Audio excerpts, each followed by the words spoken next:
In this video, I'm going to show you how to take two images and combine them into one image, into one file. A good use for something like this would be, for example, you're making a portfolio, and instead of making the person look at one image of your package design and then have to click the next button to look at the next image, if there's room to show the front and the back view at the same time, you could just put the two images together.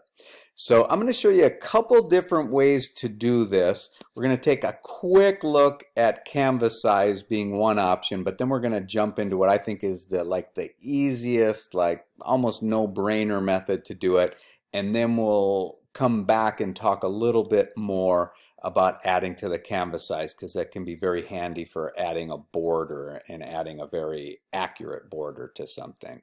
To show you this, I'm going to just take two photographs, and you can see they're different sizes, different shapes, and as you look, we'll look a little bit further, you'll see even ones in a different resolution. So I wanted to add as many different complications into it so that we could cover everything that you need to know.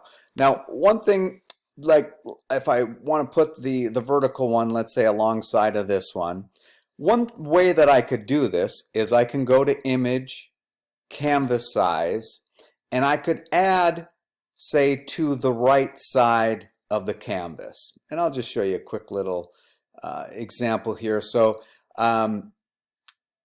let's say we want to work in inches. So we'll change this to inches. And so this is a very high resolution image. So it's very large at 72 pixels per inch, a lot of inches there. So let's just change the width.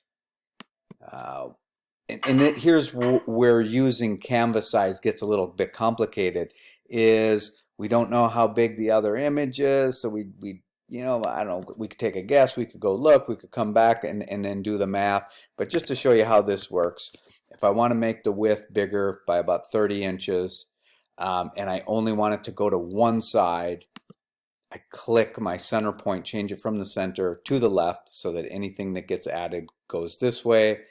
I can change my extension color to whatever color I want. White probably makes most sense here. I click OK, and then now I have this much room here. If I go Command minus to make it smaller, I can see it's probably not enough room to add it.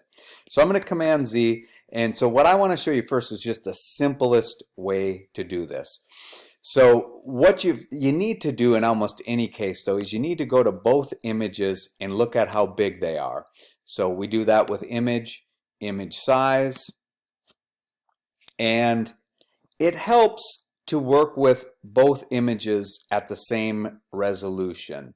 So this one's at 72 pixels per inch, and I'll use that because you can change that at any time, the pixels per inch. And what I'm going to do is get a piece of paper here and write down that it is 72 ppi, and that the width equals 72 inches and the height equals 48 inches. And then I'll just cancel out of there. I'll go to this one. Again, I'll go Image, Image Size, and I can see this one's at 300 pixels per inch. So isn't that going to make our life complicated? Not really. What we'll do is make sure you uncheck resample.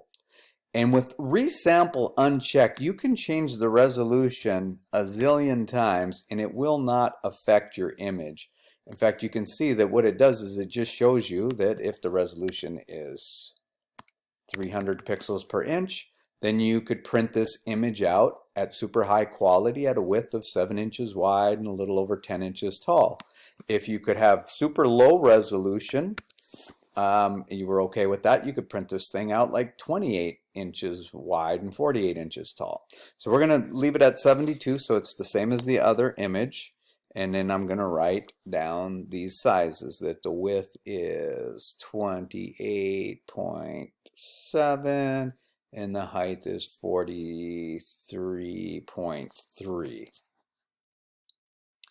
Okay, so now what I'm going to do is I'm going to figure out how big could I just make a blank canvas and then just bring both of these images in, so I don't have to do any great deal of math or make it very complicated.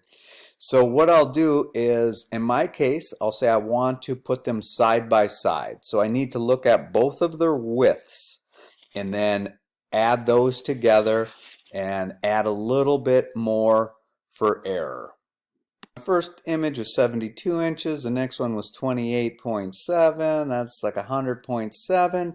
And then if I want a border around the entire thing or a border between them, how much do I add? Well, who cares? Just round it way up. I'm going like 50% more. So I'm adding like another 50 to here and maybe just round it down to make the numbers easy. So I'm going to make my blank document 150 pixels wide. Now for the height, all I have to do is take the tallest one, which was 48, because the other one was 43 something.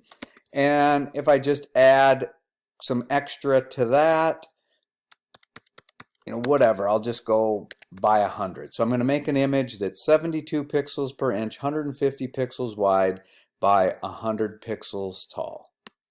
So I go File, New, and then I'm just going to enter in all that information here.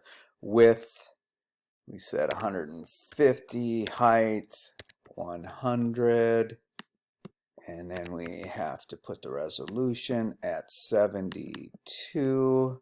Most of the time when you're dealing with images, it's going to be RGB unless you are printing them commercially, but most of the time you're going to stick with RGB, and that's good. Background color white makes sense here, but just note that you could change that. Click Create, and here is our blank document. Now all we're going to do is bring the other two images in and adjust them so that they work inside of here. Notice this document, like all documents in Photoshop, starts out with a background layer. To bring the images in, there's two ways you can do it. Most people will just open up all the images that they want to combine. And so you go to one of them that you want to add, and let's start with the one that's going to be on the left. And you just make sure that you have just this basic move tool selected. You go over the image and you click and drag on it like you're trying to move it somewhere, and you go up to the new image that you made, and as soon as you put the mouse over the top, and I'm still clicking and dragging, I have the mouse still held down, then I move my cursor down into my new image and then release the mouse, and it brings it in. You can see all that extra white space that we built there. To show you the other method of bringing multiple images into your layers, because you notice we'd have a layer now for this one, I'm going to give us just the background only. So I'm going to get rid of this layer that came in by selecting that layer, hitting the trash can, and then I'm going to save this, and I'll just save it as background. I'll save it into the same folder that we were working in before, and with that saved,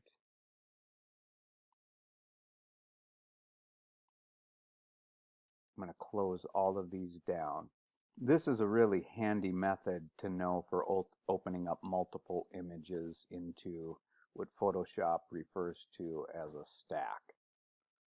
Okay, so what you do is you go File, and then you go to Scripts, and then you go to Load Files into Stack. You navigate to your folder where your images are by clicking on Browse, and then you can select anywhere from 2 to, well, as many as your computer can probably handle images. So I'm going to select all of these, click on the first one, shift click on the last one, go to Open, and then click OK. And what will happen is it'll build all these images in here. Okay, so you can see here is our different layers for the images, and then we just need to click on them and drag them around. Now notice that if you're not real familiar with Photoshop, there's a couple different ways of doing this. One, you have to click on the layer that you want to be able to move, and it'll move. The other way is to click auto select. So notice if I don't have auto select chosen and I go to click and drag on this one, the only one that moves is this one.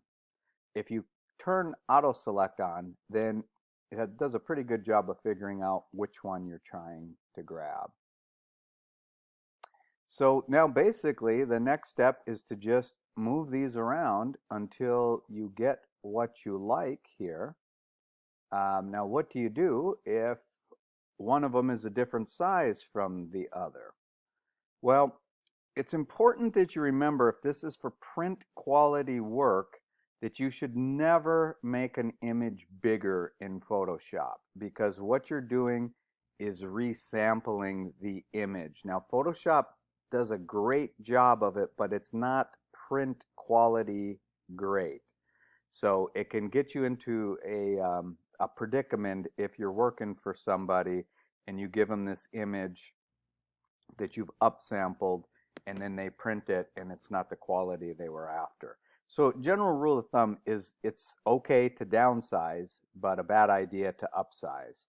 So to make sure I'm getting these the right size, I'm just going to put them both up at the edge, and you can see that little magenta guide turns on. I mean, your color might be a little different. And I'm also going to, if you do Command R, that turns on and off the rulers. You can also get there by going to the View menu and selecting rulers from the View menu. And I'm going to drag a guide right down to the bottom of this one to help me out. And then what I'm going to do is I'm going to select this one, and I'm going to look here in the layer, make sure that that is the layer that's selected. And then I'm going to do Command T, which is also under the Edit menu for Edit Free Transform. And then I'm going to go to the corner. I'm going to hold down, I think, no, actually, this is a nice improvement that they made, where if you go to the corner, you don't have to hold down the shift key. And I'm going to get that nice, as close as possible to the size of the other one. And then once I'm happy with the size, I'm going to hit return. And then it's now down to a matter of how picky we want to be.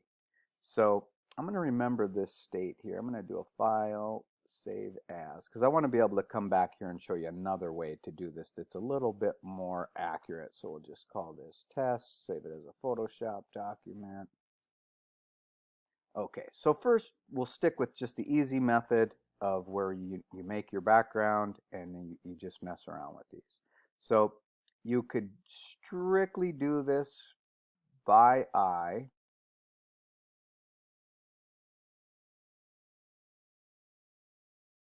And maybe we want to even move this to kind of help us with our eyeballing here. And, I don't think that was quite enough. But I really don't recommend working just by eye. But we could do that, and then we can say, all right, our next step is going to be to crop the image. We select the crop tool. We go to clear, because we want to make sure there's no presets in here that can change the resolution of our image. And then we just go to the corners of the crop and adjust it so that we get what we want. Once we have the crop set the way we want, we hit return, crops the image. I'll do Command semicolon to get rid of the guides. And you can see we did a pretty good job of putting this image in. Might not be perfect. So what we'll do is we'll revert back here to the last time I saved, and I'll show you a way to do some more accuracy, and it'll also lead us into going back into the canvas where you can add to the canvas. And I'll save that for the next video because I'm running out of time on this one.